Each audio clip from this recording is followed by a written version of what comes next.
Well, thank you for taking the time. Do you still say Happy New Year's 20 days in, or do you stop that like 6 days into the year? I think you can keep on going. I mean, if I suppose it's the first time you're meeting somebody, I reckon it's good to go. You could probably do it in June if you felt like it, you know? Sure. Well, so many things to talk about because not only is it a Happy New Year of sorts, but Dusk is a new record. You got the big US tour going on, et Yeah. cetera, with the Webster Hall date and all that. Did you know that 2025 was going to be so busy this far out? I I don't know. I think this time last year I would have had no idea. I know sort of towards the end of last year we were kind of starting to plan and had like a few, ideas of what we were going to do. But yeah, it's I you know what, I'm so happy to be busy doing something I love. So yeah. Well, the YouTube channel got that live at the Roxy performance that I don't think we knew that we were going to get. How long was Yeah. that in the works for? Do you know what? We sort of floated the idea as something to have it as an exclusive. And when we spoke to YouTube about it, and my label as well had a chat and just thought it'd be a lovely thing to do, to just actually Mhm. have it completely filmed so it can be accessible to anybody who wasn't able to make that gig, to get a bit of an insight into what a live performance with just me would be like. So I think, we'd spoken about it sort of a few months in advance of the Roxy show. And yeah, like I know it was on premium for the first month. I think now it's on standard YouTube. So if you don't have premium, you can go on Mhm. there. But it honestly, it was just something we just thought it'd be really nice for everyone to have, you know? Yeah, and we Mm. see you in that performance, just you, pretty Yeah. dark, just you. Yeah. And the reason I call that out is because a lot of people kind of go, well, I need an instrument in my hand to look busy. I need two Mm, backup singers and a hype person to yell my mm. name a bunch of times. And again, it's just you. So when did you realize that you were so comfortable to be able to just go, it's me up here, no Oh. tricks? Do you know what? I mean, I suppose I've probably said this a few times, but I was, yeah, incredibly shy as a performer. I found it really hard initially when I was younger, to sing in front of anybody at all, like at Hmm. all. So not even on a stage, just even, my mum and dad or whatever. I found that quite overwhelming. So I think the more I sort of threw myself into, I realized I loved singing and how much of a sort of good emotion that it gave me. I felt like maybe if I can make people feel a little bit like I do when I sing, maybe that'll be my job done. And I slowly but surely did the things, put myself on stage. It wasn't initially comfortable, but I just started to feel more myself when I was Hmm. there. I don't know. I think I sort of created the new norm for myself, and I think felt the fear and did it anyway. So yeah, it was a slow burn. So the upcoming show, Webster Hall, still no hype person, no dancers, No. just you? Just me. Yeah, yeah, yeah. It's just me and the music. So yeah, and do you know what? Honestly, it's one of those things I thought about, should I do the DJ singing things? Hmm.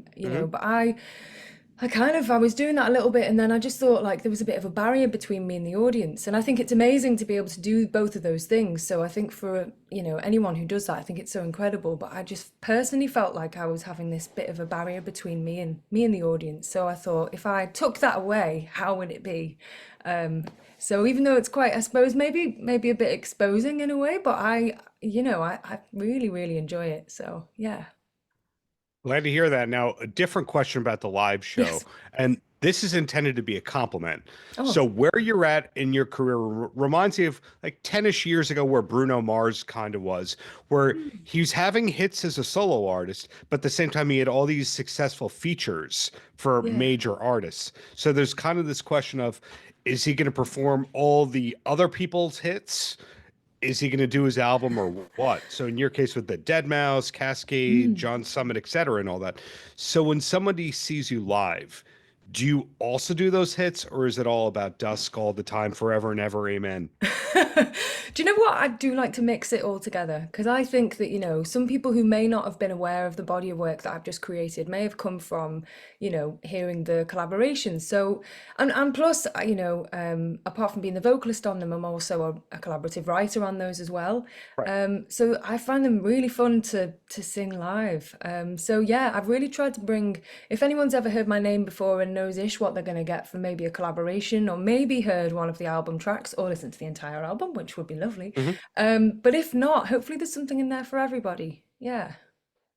Do you have to do it medley style, hip hop style, where you can't do more than 30 seconds of any hit song because you have to shoehorn them all in? No, you know what? I may have mixed around with a few, but I pretty much have done like the versions nearly with like a little bit of an added extra in some. But no, we haven't had to chop away.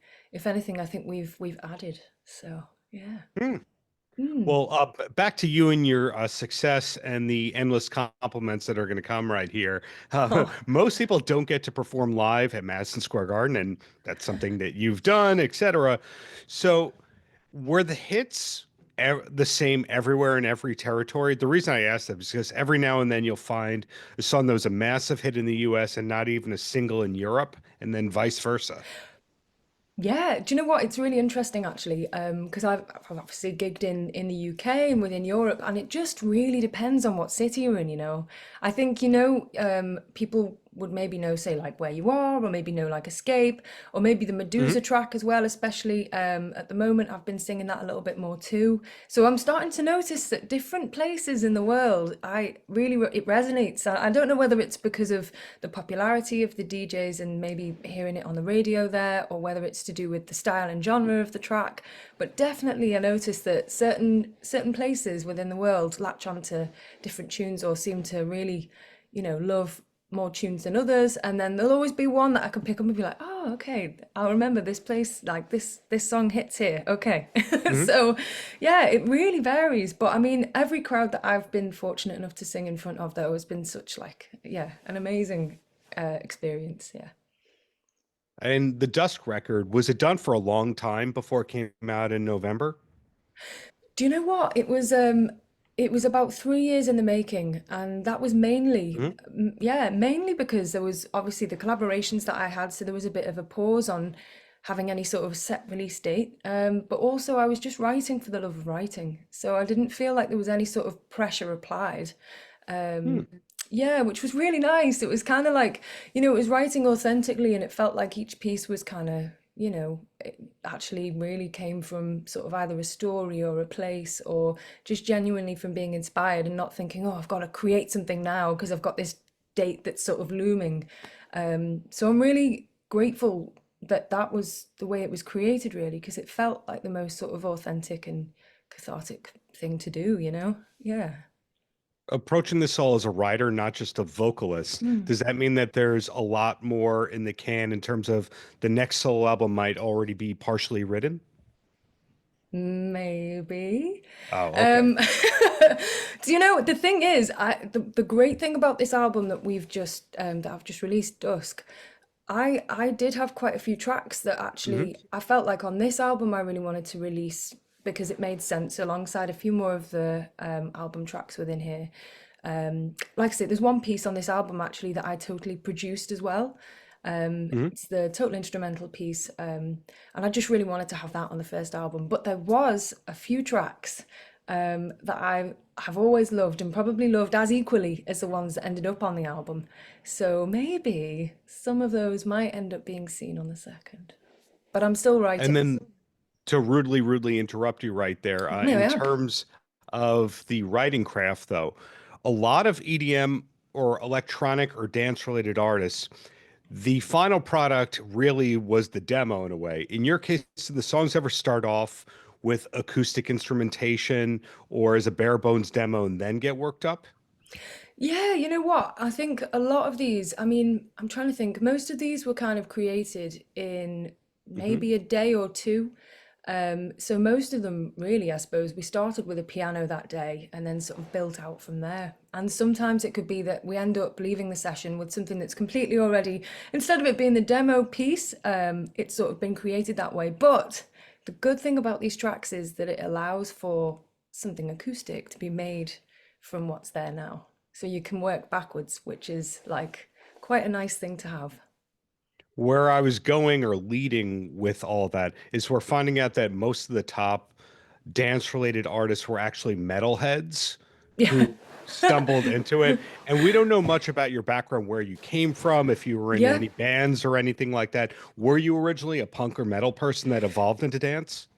I am a band girl. Yeah. So I did come from being in multiple bands of multiple genres, like yeah, metal, progressive metal, then folk, jazz, blues, funk, what else?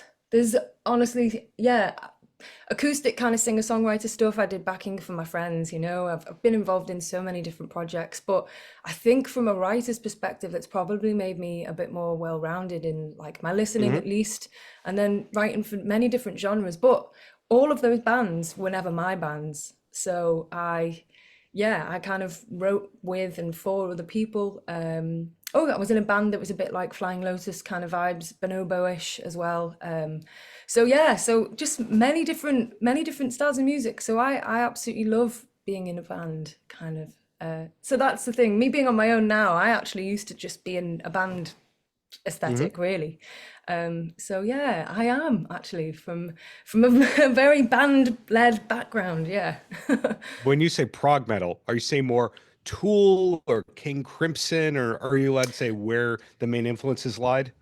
I would say that I think we were kind of like more Tool, but probably going on a bit more Perfect Circle vibes. So like not as probably interchangeable with Time Signature, but maybe the sort of melancholic sort of, you know, but not too interchangeable. Like not okay, that's math rock, I know, but like you know, not too interchangeable on the Time Signature vibes. So my takeaway from that is that HAYLA could play a lot of notes and could play the weird time signatures, but over time you learn to be more concise. Yeah, I think, you know, honestly, I think I went to uni and did music years ago now. I'm gonna give away my age, but yeah, but you know, I think being around so many different Hmm. musicians and being, you know, involved in going past the rehearsal rooms that I went past and making the friends that I made and being introduced to so many different types of music, it was great to expand my kind of musical understanding a lot more. And then when I actually started writing something like I have written more commercial things as well. Um, Writing commercially, I found it quite an interesting sort of barrier to sort of, you know, be upon. You don't want to make it too, um, I don't know, too like nursery rhymey, but you also have to make it really catchy and then trying to find that sort of balance between what's cool, what's not cool, but relevant and catchy enough. And I found that actually trying to streamline it back to that sort of what would catch with everybody else. I think that was quite an interesting learning curve. Yeah. Well, two quick questions and then I let you go. You ready? Oh, go on, go on. Okay. First one is, again, all we know about you is the music, that you're on tour, that you collaborate, etc. What's the main hobby or passion when you don't have to be on the road and you don't have to be in the studio? Oh, do you know what? Honestly, I really love cooking. I do, because like at the end you get a reward. You know. So, and my main thing, by the way, my New Year's resolution this year is to make the perfect cinnamon buns. So So perfect circle and perfect cinnamon buns. basically, Okay, yeah, fair.